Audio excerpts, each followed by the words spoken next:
And this is about recognizing complexity. As the previous sample question sought to demonstrate, individuals, societies, and the world in general are complex. The more we explore the complexity, the more knowledge you will be, more knowledge you will be, and the more balanced and mature, more knowledgeable, sorry, you will be, and the more balanced and mature your viewpoints will become.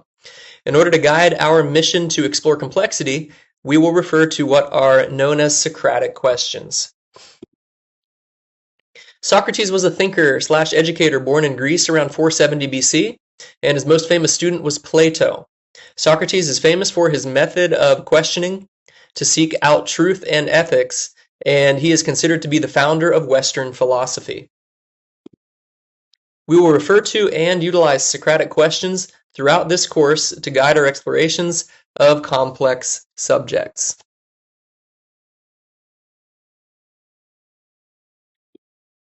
All right, the first type of Socratic questions are known as clarification questions. Clarification questions look like this. Okay, here's some sample frames for you. What do we mean by something? Could you rephrase your point? Why do you say that? Clarification questions seek to define key points and to identify specific reasons for a given argument or a stance. It says, how might we use these questions in relation to a position on a sample argument that we've already discussed? Imagine someone claims or argues that the law should prevent people from freely making self-harming decisions. What question might we ask? Take one of these frames and try to ask a meaningful question that might get us moving in some direction.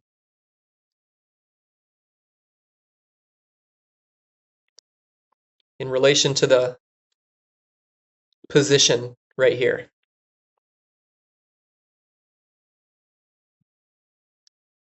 Usually I like to look for those definition types of points. First of all, let's look to define what we need to define. Nino? You could ask, what do you mean by self-harming decisions? Excellent, exactly. What do we mean by self-harming decisions? Also, what do we mean by prevent?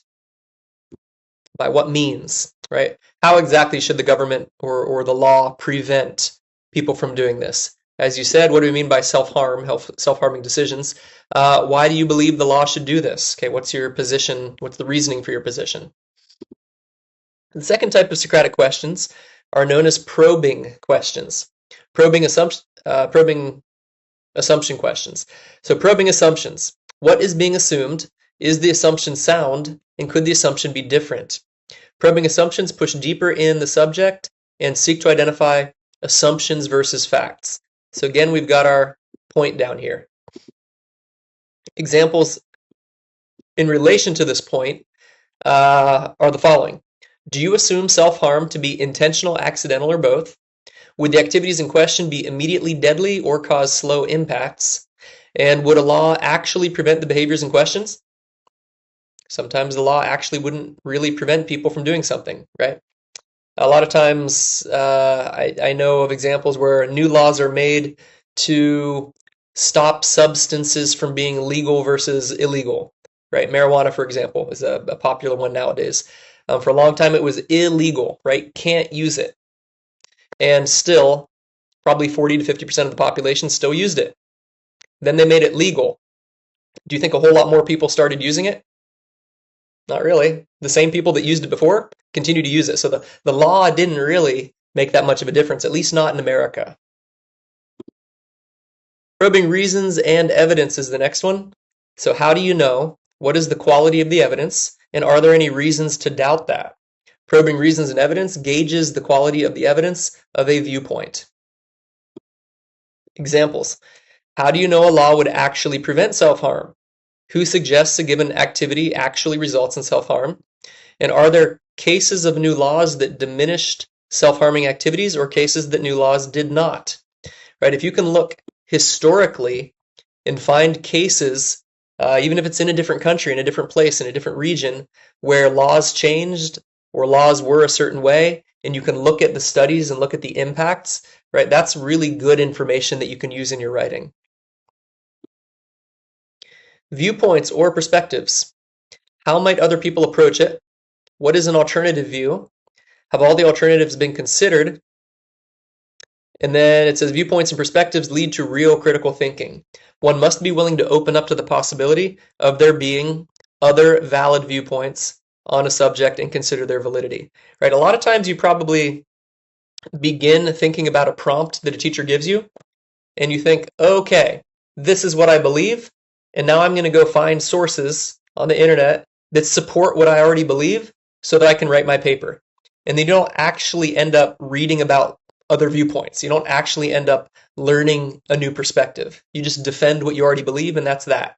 So this is a really important one to challenge that way of working. All right, consider other viewpoints. Try to understand why other viewpoints might be legitimate. And it might actually start to lead you to think critically and question your own viewpoints and come to a new kind of a truth. Examples. Do all governments approach laws against self-harm in the same way? What do those who are against self-harm laws say and believe? And should specific types of self-harm be approached differently? As I pointed out before, preventing suicide is a very different thing from preventing people from eating sugar because it's going to cause diabetes in 20 years, right? It's very different types of government intervention. Implications and consequences. What is the result? What does that imply? And if something is true, how does it affect something else? Implications and consequences dive deeper into the opposing possibilities, and if these possibilities are considered, what are the actual effects? Examples. What was the result of outlawing harmful foods and beverages in another country? What is the result of allowing obesity to expand on the overall economy and health system? What does legally limiting a person's diet imply about freedom? If assisted suicide is permitted, how does it impact suicide rates and the families left behind? Coming back to this one, where I live in Brazil, and I believe in a lot of European countries as well, usually if you get something sweet, it has sugar in it, right? I know a lot of sugar isn't good for you, but sugar's sugar. We know how it operates in the body. We know the impacts. If you eat it in moderation, it's probably not going to make you incredibly unhealthy, right? If you're eating other healthy foods and you're active and do exercises and things. In the United States, almost everything, when I was just there, I was looking at the ingredients on foods. Very little sugar is actually used. It's mostly high fructose corn syrup. And European nations and Brazil do not use high fructose corn syrup. It's illegal. The government actually intervenes to make sure that the products that people are eating are healthier and don't contain high fructose corn syrup. So this is the sort of thing you could study. What's the diabetes difference in the United States versus England versus Brazil? And you could probably link it back to these kinds of legal decisions. Number 6, questions about the question. Is answering the question useful? Do we properly understand the question? And how would we resolve the question? Questions about the question means ensuring both that you understand what the question is actually asking and that it is worthwhile and meaningful to invest in reaching a conclusion. Sometimes you already know before you begin writing a paper that your conclusion is not going to be listened to by anybody. Right? You could take this to your government officials and they're just going to tear it up and walk away and do what they want to do. Sometimes you know that you could go to the principal of your school with this new idea, but you know very well the principal is not going to listen to you because they have made it clear they're going to do what they're going to do. Right? Do you really want to waste your time writing an essay about something that is going to be ignored? Probably not. So examples here. Is it useful to implement or abolish laws about self-harm?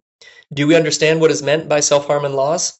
Is there a possibility of legally satisfying all those concerned about the issue?